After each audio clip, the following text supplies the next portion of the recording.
안녕하십니까 성도 여러분. 노르스 시카고 누리교회 섬기고 있는 이혜영 목사입니다. 사람은 누구나 처음보다 나중이 낫기를 원합니다. 더 좋고 더 낫고 더 훌륭해야 된다라는 그런 생각을 가지고 있죠. 성도 여러분들은 그렇지 않습니까? 그러나 오늘 하나님의 말씀 가운데 처음보다 나중이 더 못하지만 더 위대한 그러한 사례가 있습니다. 오늘 하나님의 말씀을 통해서 저는 여러분들이 더 자유하시고 더 은혜가 충만한 담대함을 가지시기를 원합니다.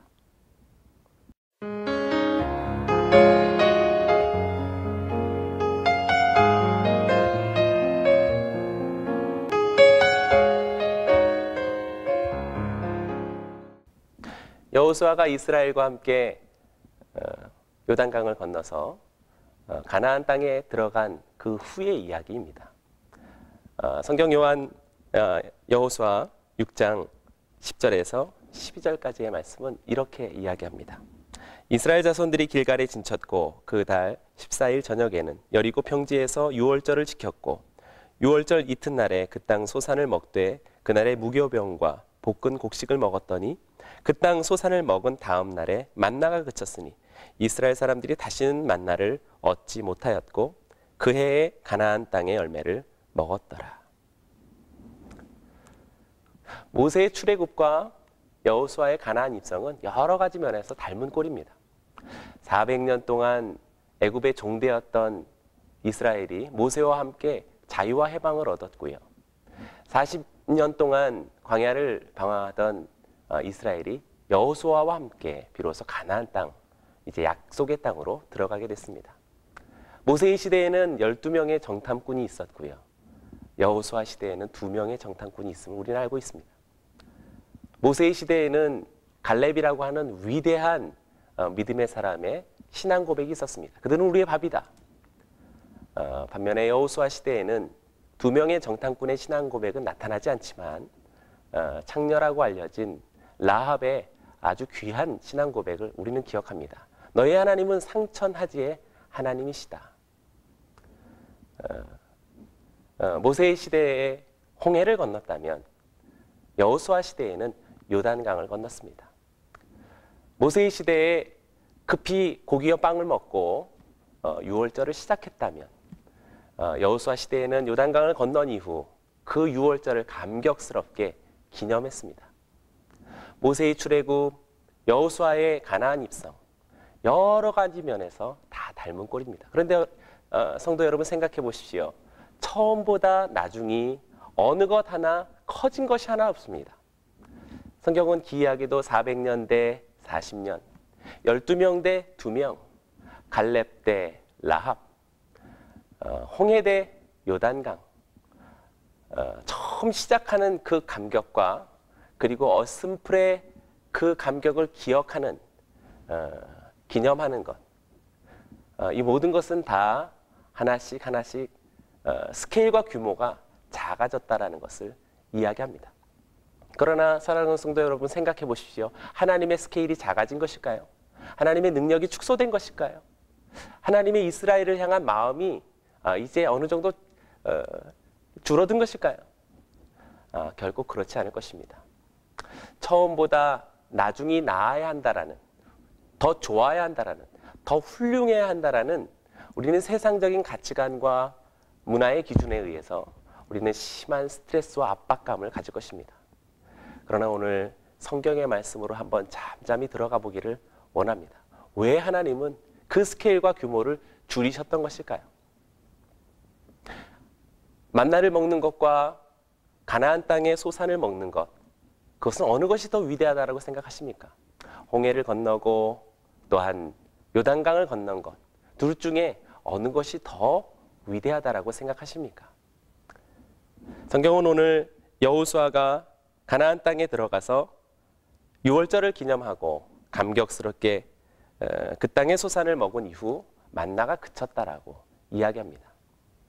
만나가 그쳤지만 그러나 더욱더 위대한 하나님의 능력과 하나님의 뜻을 우리는 여기서 발견할 수가 있습니다. 그래서 만나가 그친 기적이라고 말할 수 있죠. 하늘에서 거저 내려오는 만나를 먹는 것, 이것만큼 놀라운 기적은 없을 것입니다. 그러나 이제 그 만나가 그치고 열심히 씨를 뿌리고 그리고 거름을 주고 물을 주고 그리고 그 소산을 다듬고 보호하고 애써 추수하고 그 소산을 감격스럽게 먹는 것, 이것이 오늘 여호수아 시대에서 보여주고 있는 하나님의 뜻입니다. 하나님은 이제 저 멀리에서 만나를 떨어뜨려 주시는 그러한 분이시기를 원치 않으십니다. 하나님께서는 이제 우리와 함께 사랑의 식탁에서 둘러앉아 먹고 마시며 저가 내 안에 내가 저 안에 그렇게 우리와 함께 하시려는 진정한 아버지가 되시려는 그러한 하나님의 꿈이요 비전인 것이지요. 현실 속에 보여지는 것이 혹 줄어들진 않았나요? 작아지진 않았습니까? 혹시 퇴보한다라고 그렇게 두려워하고 있지는 않습니까? 사랑하는 여러분, 마음의 깊은 곳으로 한번 들어가 보시길 바랍니다. 아버지와 함께하고 있는 임마누엘에 대한 벅찬 감격에 한번 사로잡혀 보시길 바랍니다.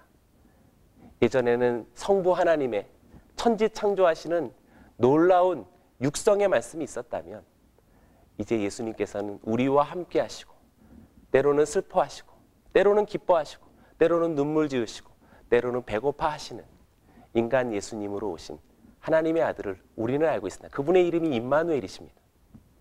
그러나 이제 오늘 우리가 성령의 시대를 살아가는 우리 모두에게는 오히려 성부의 육성도 아닌 또 성자의 함께 걸어다니는 임마누엘이 아닌 우리의 마음, 우리의 성품, 우리의 인격, 그렇게 우리에게 다가오고 있는 성령의 내주 교통하심이 아니겠습니까? 눈으로 보이는 것이 많지 않아도 또 귀로 들려지는 것이 그렇게 많지 않아도 그리고 우리의 손으로 잡혀지는 것이 혹 그렇게 많지 않을지라도 사랑하는 성도 여러분, 더 엄청난 기적이 지금 성도 여러분의 삶 속에 일어나고 있다는 사실을 믿으십니까? 우리가 그렇게 믿음으로 하나님의 나라를 더 깊이 발견하기를 원합니다. 그렇게 되면 우리에게 놀라운 자유, 놀라운 안식, 그리고 평강이 우리 성도 여러분의 삶 속에 넘쳐나게 될 것입니다.